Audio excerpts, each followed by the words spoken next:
The Reconnect, the Disconnect group, and it's presented by Arlene Etchen, Senior Research Consultant, Canada Mortgage and Housing Corporation, and Susan Spiegel, a principal of Susan Spiegel Architect, Inc., as well as a faculty member at the Institute Without Boundaries in the School of Design at George Brown College.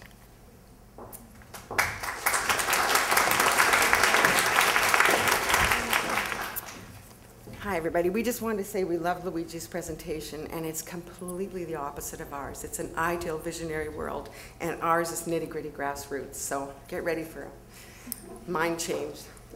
This is Arlene, and I'm Susan, by the way. Thanks, Susan. And thank you, Edward, for really setting up our presentation really well. After the Second World War, the inner suburbs of Metro Toronto started to really take shape. And these neighborhoods were planned with clear direction, offering a mix of housing, parks, and shops. And they were designed for middle-class families with cars. But fast forward to 2012, and parts of the inner suburbs have taken on a very different form. Dilapidated apartment buildings, underutilized strip malls, and limited access to transit. Over time, these areas have been settled by poorer families who often struggle to afford a car and are very dependent on transportation, yet find themselves in neighborhoods where transportation services are still greatly underdeveloped. Many of the edges of the inner suburbs have become disconnected from what the city has to offer. They're isolated. So the question is, how can we connect isolated neighborhoods through accessible transit networks? Our team's name is Reconnect the Disconnect, and we were asked to focus on the Kingston-Galloway area. It's a priority neighborhood in the former city of Scarborough that has limited access to jobs, social services, and transportation. People in this community tend to be low income and rely on the transit system. They're disconnected. Our overall project challenge was to reimagine Kingston-Galloway as an integral, connected neighborhood with adequate transportation systems. Our team decided that our plan would be to reconnect this disconnect and mobilize the community for change. When we started getting into the project a little bit more, we realized we kind of had to expand what the mission was. It wasn't just about transit solutions. We needed to come up with a complete connected community, inclusive, engaged, and informed, with tools to transform lives by working together, reconnecting the disconnect, residents to each other, and Kingston-Galloway to the city. We needed to make this community self-sufficient. So as the title of tonight's session of Land Use suggests, not all of our solutions revolve around transit, but actually involve changes to the existing use of land to much better meet the needs of the community. From the early 1900s to 1950, when the 401 was built, Kingston Road was the major route in and out of Toronto. Kingston Road, Highway 2, the King's Highway. It has never lost its primary usage as a conduit between places.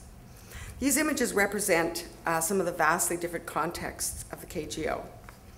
KGO has no historic downtown like Main Street in Markham or Unionville.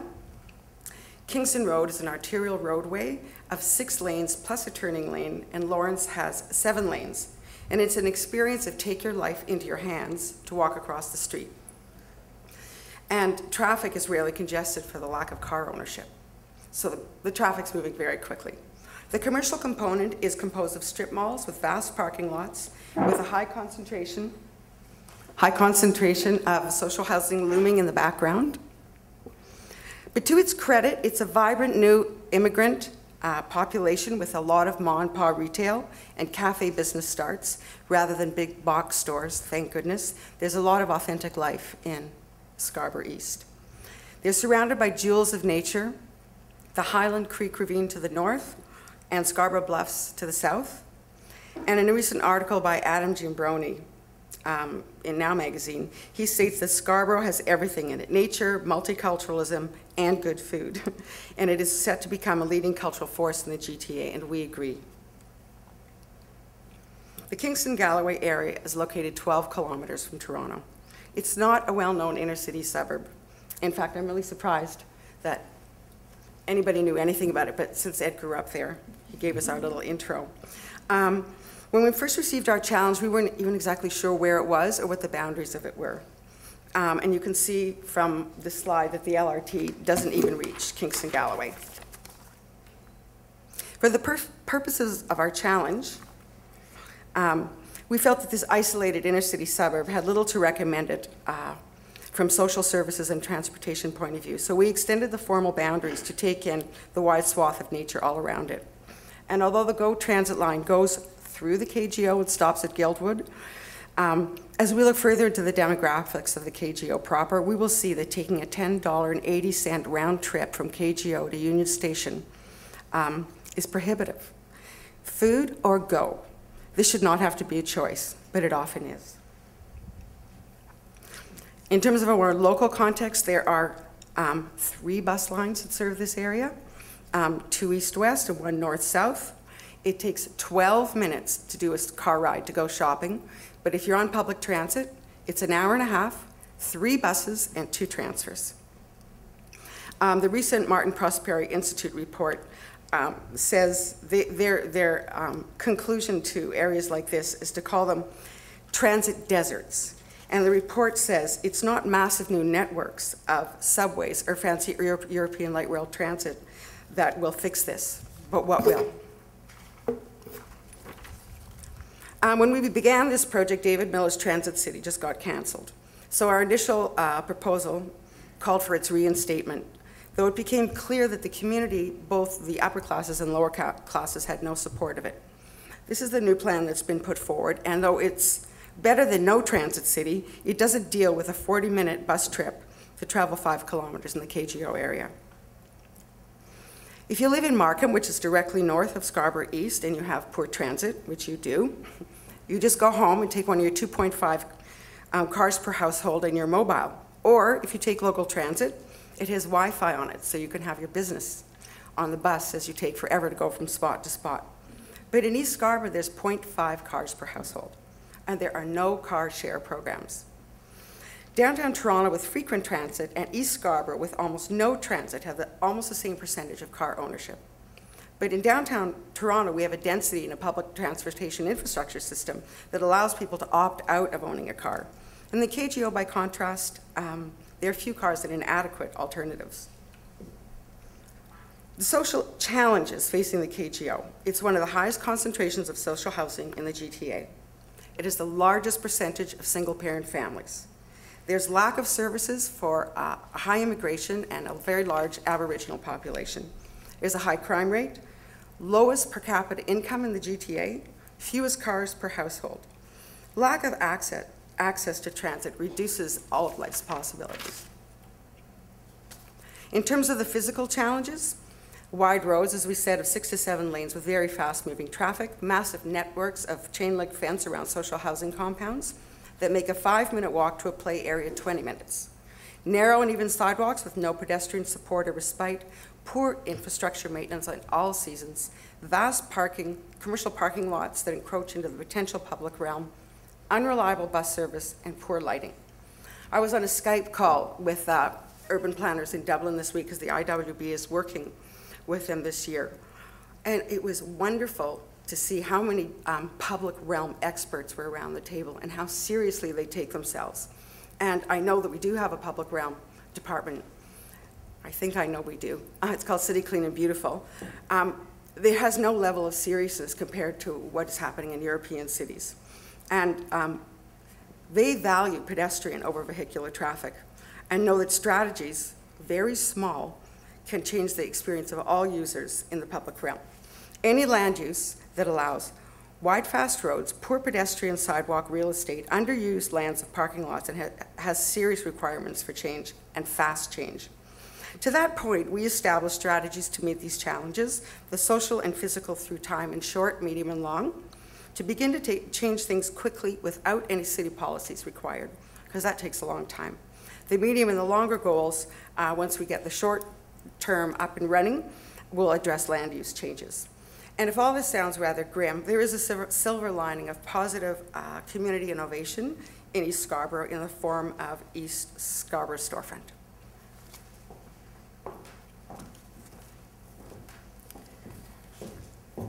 The East Scarborough Storefront works to improve the lives of communities in Kingston Galloway's residents. by offering a one-stop shop hub where 40 partner agencies deliver services under one roof. It's a community center, it's a meeting center, it's a training center. It's a place where people can be educated, people from new Canadians to at-risk youth. And because of the community outreach and their community outreach efforts and their influence, they're in a very good position to affect change. So as a result, you'll see that a lot of the solutions that we propose revolve around the East Scarborough storefront. An important thing to note is that this storefront's model for Community Hub has been so successful in that community that other priority neighborhoods are using their model and developing them in 8 priority neighborhoods in Toronto. So our team came up with a number of solutions for reconnecting Kingston Galloway. Our theory of change was to have a number of interventions, a number of them grassroots based, that when pulled together have great results. And as I mentioned earlier, while there were a number of recommendations around transit, many of the interventions revolved around community building. So in the short term, we looked at things that would make it easier to walk around. So for instance, at the top left, you can see someone taking down a fence. This is one of our precedents. It's the Downtown Defencing Project in Toronto that sort of inspired us. This nonprofit group will go to any willing homeowner and take down their fence. Now, in Kingston Galloway, we're looking at bigger fences than this, but we know it can happen. So to improve walkability and safety in the community, we looked at removing fences, adding in wayfinding, and improving lighting. We also know that we needed to improve the public realm in the community, and that would be by adding pop-up markets and doing more activities in the public realm. Now, there is an existing farmers market, and we wouldn't want to take away from that. We'd want to enhance that, maybe do more of them. And there are also events in run through the East Scarborough storefront. Well, we kind of recommend, why don't we take over some of the underutilized parking spaces in the strip malls? And finally, our short-term recommendations around transit are to form a transit user group. You'll see that throughout our recommendations, this is a really important element of it. Also in the short term, we would start laying the groundwork for a shuttle. When we spoke with some of the stakeholders in the neighborhood, we found that that was their #1 request for transit. They were able to get out of the city, not very easily, not very quickly, but they really wanted to connect with their community, with their neighbors. So our recommendation would be to start maybe doing a model, a shuttle, to show that it can actually work. In the medium term, we wanted to address some of the issues around narrow sidewalks. We wanted to widen the sidewalks, make it more pedestrian friendly, make the streets more humanized. Our precedent in this case at the top left is Ryerson University, where they closed off Gould Street between Yonge and Church. Now, we're not suggesting we close off a Kingston Road, but some of the elements from that can really apply here. They really add a lot of vibrancy to the Ryerson campus. So we could add some sort of vibrancy and livability to the Kingston Galloway area. As Susan pointed out earlier, from the transit perspective, there are 3 buses that run in the community. And there's sort of a triangle where some of the streets meet. That's Morningside, Lawrence, and Kingston Road. We're recommending putting a transit node there. So if you have to wait for a bus, you might as well make it a great place. Build up the parks there. There's apartments there, there's strip malls. Take some of the strip mall parking lots back, build it up as parkland, make a comfortable place. And maybe in the long term, look at maybe putting in some of the medical services, things like that, so that people are coming in there and able to access more things. We suggested a bike sharing network because it is difficult to get around and not everyone can afford to own a car. What about a bike sharing network? Now, we recognize that Bixby has a great program in Toronto. It may not be affordable in Kingston Galloway, but we'd maybe do a cooperative. And finally, we'd take our shuttle plan to the next step in the 2 to 5 year range. And we'd look at creating hubs at the Toronto community housing buildings. That way, the people that live there can be quite connected. Moving forward to the long term, we want to look at complete streets. We want to add segregated bike lanes. Again, going back to humanizing the intersections. One of our team members looked at the zoning for the area and found that it hadn't been updated in a number of years and that it was going to be really important to change the zoning to really reflect the community that's living there. We also looked at moving to the next step in the mobility hubs, where we have the Toronto Community Housing Hubs, and taking over the first floor of the building to do business hubs and incubators. And finally, to locate educational institutions in the area. Right now, the U of T has a satellite campus for their social work, but why not expand upon that? Or talk to Centennial College, who's also in the area. This would accomplish three things. It would educate people, it would provide jobs, and it would give more reason to bring more transportation into the area. So now I've gone over some of the interventions, and Susan's going to go over how, when you put it all together, how it all looks. One of the things that I'm not sure that's clear, which I think I'm going to clarify now, is when our group started to work on this, in a way, it's not visionary. It's taking well-known principles of the public realm and transportation and actually doing them. And so what we decided to do was actually do this project for real, as opposed to go on theorizing about all the visionary things we could do here, because the need was so great that we felt there was no way that we couldn't just roll up our sleeves and get down and do this. So in all these strategies, there's strategies that are known. They're not things that people don't know. But here is what is now happening. Given the high concentration of social housing and the fact that the resident population who lives in that social housing make up the majority of people who have no access to transit or services, and personally having worked on the public realm in social housing projects for about 10 years, we formed an idea with a powerful plan to address the density of social housing and the lack of mobility. So we've combined our research for a model of privately run KGO mobility shuttle that we're working on, and working with the TCHC on public realm. So these are along Lawrence and Kingston Road, Morningside, the concentration of social housing, and this is the original proposed plan. We are in conversation with TCHC and the new CEO, who's very interested in working with us on how to best make use of the strategically located sites on East Scarborough to accomplish the private community shuttle. Because the TTC is not interested in supporting us because we don't have enough ridership statistically to support it. And we have to stay off their routes and off their shelters, so that we thought this is a perfect mix of the people who need transportation and the fact that TCHC is going to give us their ground floor to do the shuttles. Some will just be pick up and drop off, while others will be allocated as a transportation business incubator hub. And we see this as a very exciting dovetailing of vision and partnerships with residents, the community at large, business developments, and you know, all interested stakeholders, where mobility is not just transportation, but a way to increase life's potential. And one of the first things we want to do is use real small-scale measures to get hubs going that are light on their feet. Use the authentic, real ma and pa people who might want to do like a small vegetable garden, bring out a picnic table, play an accordion. I mean, small things at first, but these things stimulate conversation about the possibility of bringing life to the street. I'm going to go through what these streets look like at the moment, so you can see what the 7-lane highways, vast parking lots look like. Any one of these complete streets are not new. Any one of the strategies will work. And one of the things that happens when you work with a community like this, they want to be in on every single design decision as part of community stakeholders. So what is not new is the attempt by most North American cities to actually implement their own version of this. Take, for example, just a small maneuver on Yonge Street by the Yonge Street BIA this summer. They've started to take back the street. Some of the parts might look a bit hokey or underdeveloped, but the intent is true and it's working. They've taken a lane off both sides of Yonge Street. And what it does is it jumpstarts the awareness of the poverty in our public realm when we overvalue the car.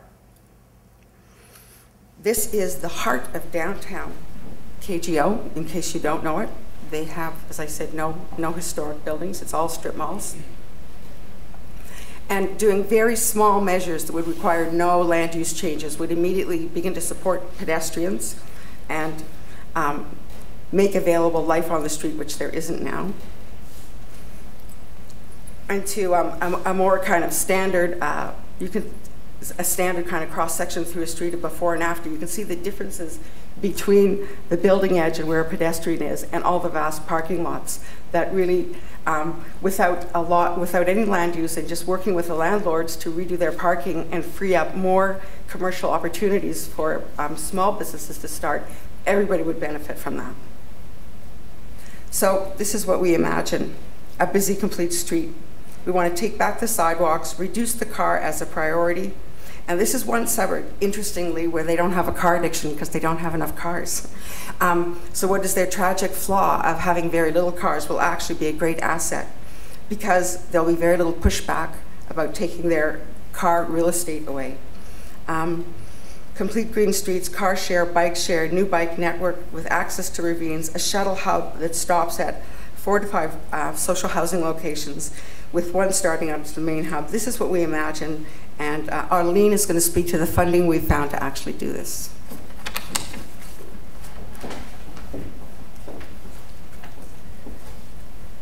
So how do we make this vision a reality? We found that many of the proposed solutions to reconnect Kingston Galloway could be actioned through partnerships, in-kind donations, grant and loan programs, along with municipal support and, of course, the support of the community. The East Scarborough storefront has a very large role to play in connecting the people and the grants.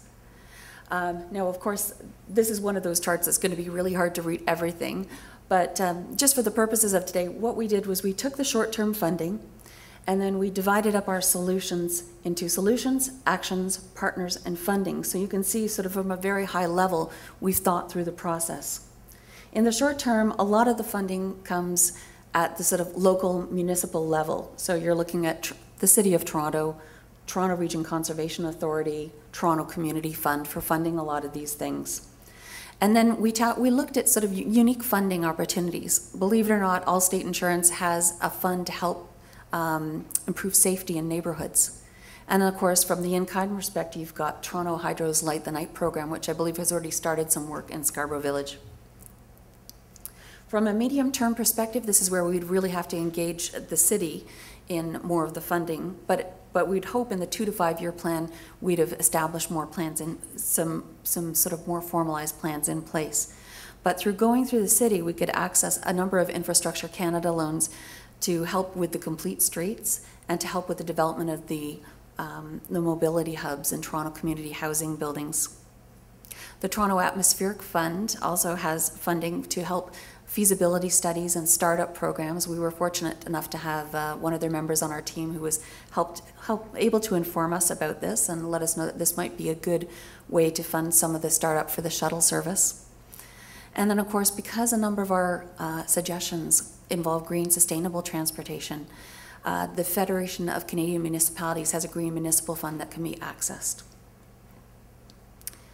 And in the long-term funding sort of options, again, we're sticking with FCM and the infrastructure funds, but we're really relying heavily on partnerships. And that really is a lot of what our model's about and why we think it's fairly feasible. Now, since we actually did the charrette, we've actually worked with the East Scarborough storefront to review our ideas and to see what was feasible. And they gave us some really good feedback. And an interesting thing that happened there was that some of the ideas we proposed, they had already thought about or were starting to put into action. So we knew that these were feasible. So that's been great, and we've had the opportunity to work with them on developing their shuttle plan. In the meantime, there's also some really great updates that have happened in the community. So you can see from this picture that there's a fence coming down. What's happened is the tower renewal project got some extra funding, and part of that overall project included taking down the fences between the storefront and some of the towers around it. The next step is going to be doing some landscaping, so it's really going to open up that area.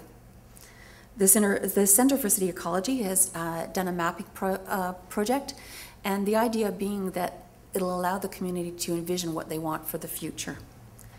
And finally, fingers crossed, the City Councilor has put together a motion to Council to approve a shuttle bus. So we're hoping that this will come true, and if not, we've got our plan to fall back on, and we're hoping to continue our work with them. Just as a final note, before we actually did this presentation, we thought we would work to try to engage some other stakeholders. And so we met with Toronto Community Housing, as Susan has mentioned, and very positive response, and also Civic Action. So we're hoping to keep them engaged throughout this process. The streets of KGO were planned for a very different demographic with old-fashioned approach to community building. It's sadly out of step with today's priorities of good, responsible land use and planning practice. We're committed to working on this project in real time of balancing economic and social issues and a stewardship of the land for future generations. And as Adam Gimbroni said, this is a jewel of an inner city suburb. Let's not miss the amazing opportunities presented by nature, little car reliance, social housing interest in supporting their residents with shuttle stops, and every resident, immigrant or not, wanting to progress in their lives. Thank you.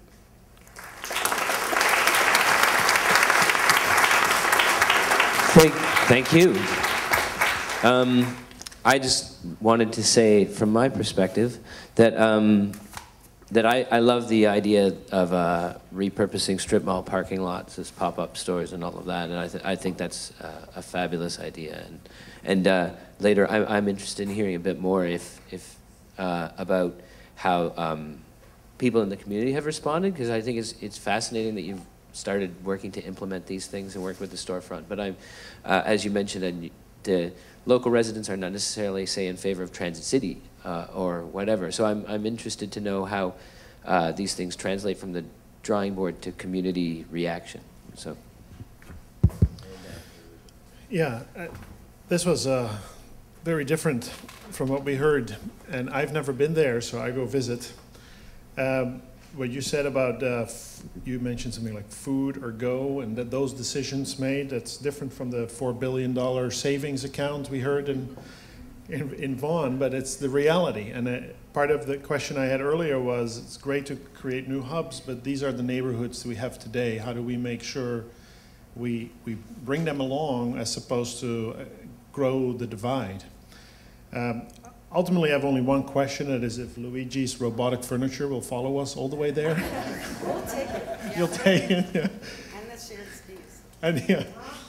No, I thought it was very interesting because as you said, it's a real situation. It's real there. There's no $10 billion 30-year plan to do this. Hopefully, maybe one day.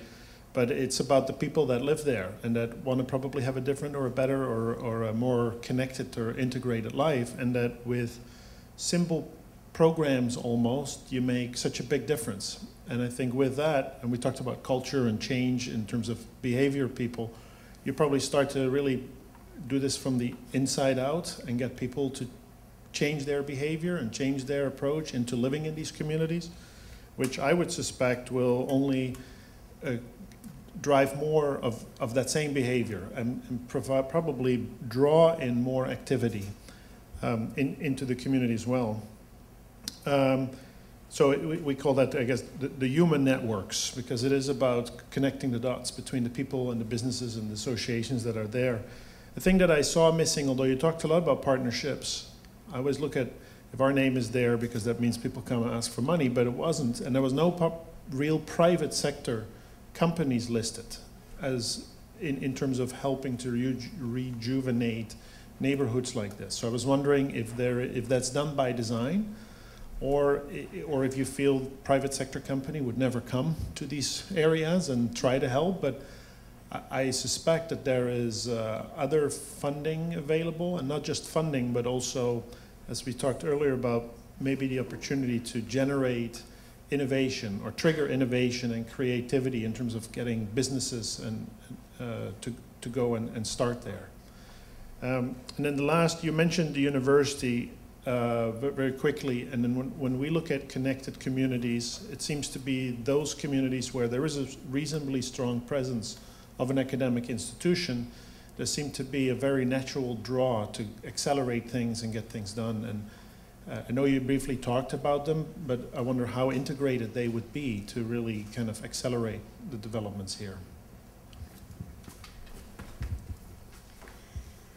Okay, this is the real challenge. This is, and I was talking about there's what you do with existing neighbourhoods and what you do with whole brownfield sites, this is the real challenge. And what I think was really interesting is that this is an example of where density isn't everything. You know, people talk about we need to have density, we need to have more, greater density. Without the transit connections, without the other mixed use things that you would get in a hub, you don't get that mix, so you don't get the opportunities that are able to be made. I thought, from a transportation perspective, this is a really good example of access, and it's not just transportation access, and it's understanding what the community needs and getting access to the basics to be able to build the community. So getting people knowing what the health opportunities are, where they can go for support, all those sorts of education facilities. It's giving people access to opportunities.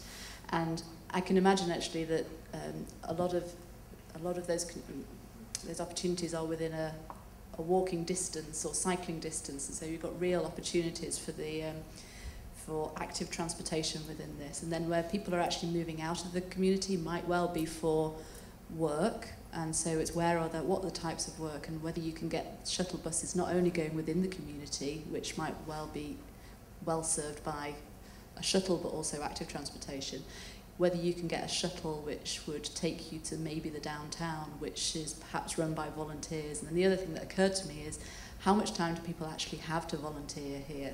Is this, are people working, when David Miller was talking about Transit City and the social cohesion that would give, he was talking about people who make transit journeys of 2 hours each way to go and work in minimum wage jobs, and it's that equity. But the decision makers are never the people who are going to say, well, that's a reason to put money into this area or give it rapid transit. Because I don't actually think that rapid transit necessarily regenerates a community, and it's not necessarily what the community needs. It's good, reliable transit, bus-based usually, and that will actually connect people where they want to go, and then volunteer services that were like van shares or whatever, where people can get to early morning shifts in the downtown. So where am I going? I should have a question here somewhere. I thought what was really interesting is the money side of things, and the benefits that you get from giving the decision making to the people. So you give perhaps grants, or there's money available, a pot of money available that people bid for, and they come up or compete with good ideas of what that money goes to. But it's actually the community coming together to decide what's important for them, and whether it's access to, it might help people to be able to go on those long transit trips if there was more childcare available, and that was where the money went to. Often when it's about transportation problems, it's not actually the money that needs to be spent on transportation, it's often a total mix of all sorts of things. So access is such an all-encompassing word, and it's not just about transportation. That's what's my concluding piece. Great. I actually found there to be some similarities between the two completely different projects, where the first one we had a site in isolation with a blank slate, and this is a site in isolation with a pre-existing development and problems to deal with. Again, though, with a lot of opportunity. Having a lot of high-rise buildings, you already have those pre-existing communities. TCHCs tends to already have community within those buildings, ways to communicate with large groups of people that might sit on boards and committees that know what's going on. So I guess that's part of where you get a lot of the volunteers and to be able to organize that. Another really neat thing that I liked was the idea of trying to improve proximity, as opposed to thinking about how to get people faster somewhere else. I think we try to think about how everyone gets into Toronto or out of Toronto, as opposed to thinking about what they can do within the space you already have. So that was something really good. More comment. I know you mentioned about adding employment through educational institutions as well as other institutions. Part of my question will go towards thinking about what types of employment does this demographic look for or have access to. So they might use the resources for developing education, but what about those who maybe don't have that skill or education? What types of employment opportunities can they have within the area? Because we know that tends to be a problem with lower income groups. The types of employment they need are not necessarily where they live. So, yeah, good job. Well, again, congratulations on, I think, a terrific concept, and I love the fact that you worked directly with the people in the community who are already showing leadership. I've got 3 completely different points to make. The first one is, I actually think your concept is transferable to all sorts of isolated suburban communities, no matter what their income level is. And in fact, the advantage of this community in implementing what you've put forward is that there's already that mobilization of the community to address critical issues in neighborhoods and communities that are just as isolated, except maybe people do drive cars, but there may not be that crisis that motivates them to pull together and actually do something about some of the problems in their community. But I think that a number of the concepts of providing looking at proximity and local access and all that and taking back some of that private public space that's underutilized are transferable into a lot of different settings. The second thing has to do with institutions and change, and coming from an institution representing here today, you can't always look to institutions to lead, and sometimes the community has to lead the institutions. I really encourage you and the community to pursue that shuttle concept, but to not give up on getting it connected back in, and it sounds like perhaps the local councillor might be one of those venues for helping make that happen. The word pilot is a wonderful word sometimes because it can hook you in to start to demonstrate the strengths and to learn what some of the weaknesses are or where you shouldn't oversell, but you might get some surprising results. And what I would say is make sure you don't fall and that the community doesn't fall into the same mistakes that institutions make, and that is plan the shuttle in a silo as though it's the only thing going on. Make sure it connects. Make sure it connects with what connects. Even if you're not getting the cooperation, if it's there, the customers will demand it, and going with the transit user groups I think is a great idea because transit organizations will listen to their groups of customers. It's, you know, we have a lot of individuals express ideas and they come from a lot of different areas, but when you get a group of people with a common cause who are passengers and are customers of the systems, I think that it's that has a lot more power in terms of generating change for the future.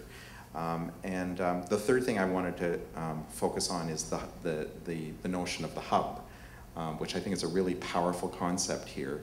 And I love the way you layered it with, there's the transportation aspect of the hub, which is kind of maybe from the transportation side, what we're, and certainly from Metrolinx, what we're used to thinking about, but layering up, thinking of it locally in terms of how you can get, use some of like that triangle that you talked about and trying to draw all sorts of activity there, whether it be businesses or I'm assuming local institutions, local services, maybe even the businesses that are in the strip mall there.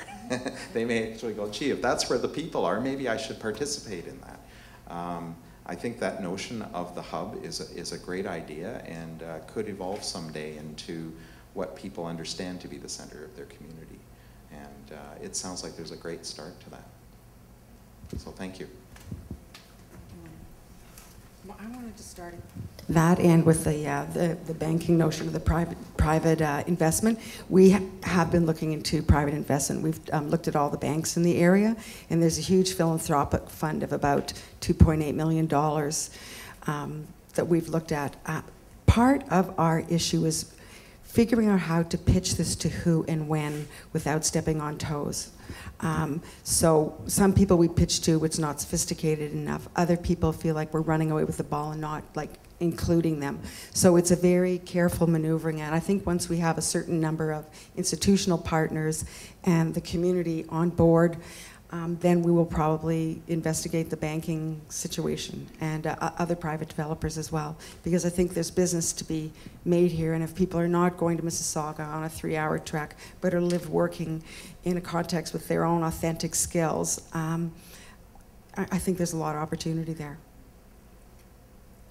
And I wanted to talk to the ability to replicate this. I think, you know, it's hard in 20 minutes to really try to compress all the things you're thinking about. But as I mentioned, when I was talking about the East Scarborough storefront and it being a hub, and then it's been replicated in a number of communities because of its success, I think, you know, I think it's possible to replicate the whole plan. And you know, like you said, not just in the priority neighborhoods, but other places. But I think for priority neighborhoods, there's a real opportunity there to replicate this. We were amazed, actually, when we went to the East Scarborough storefront and we presented our ideas. They're like, yep, check, done it, check. And they're so integrated in the community, and their access to grants. They're like, well, yeah, we could get some startup funding for a shuttle, but we need operating funding. So, you know, it was trying to think about those sorts of things, but it's incredibly powerful. And I think we're on the right track with some of these hubs to maybe making this more of a reality throughout Toronto. I'm not quite sure who I want to respond to about this. I think it was the connection back to Toronto. Originally, we were supposed to connect the KGO to Toronto. And when we looked at what was there, we thought, you know, we have to connect it to itself first. This is the first major priority. And actually, as we've spoken to people in the area, including Mitzi Hunter, who was at TCAC and who's now at Civic Action, she said, really, East is better.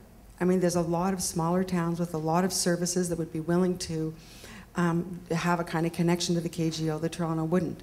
So it's like a big investigation of the whole area, as well as all the institutions and the banks, and it is an all-in process. And one of the really interesting things is, you know, trying to pitch this in a way. I mean, there's an architect that presented to us who works with Scarborough Centre quite a bit, and his design was entirely designed by committee. And I talked to him about that afterwards, because I do think that architects and designers do have a role where you actually teach and you actually help people make better decisions. It's not just kind of all in orange and purple and whatever color, you know, everybody votes on. I think there is an educational component. And so it is a slippery slope, but it's actually a really exciting one to be able to work with people and actually try and educate them at the same time as working together. They're educating you, you're educating them, all in. So. Sorry, one final thing. When we were talking about the concepts of creating our own sort of connected community, one of the inspirations I shared with my team was through my day job.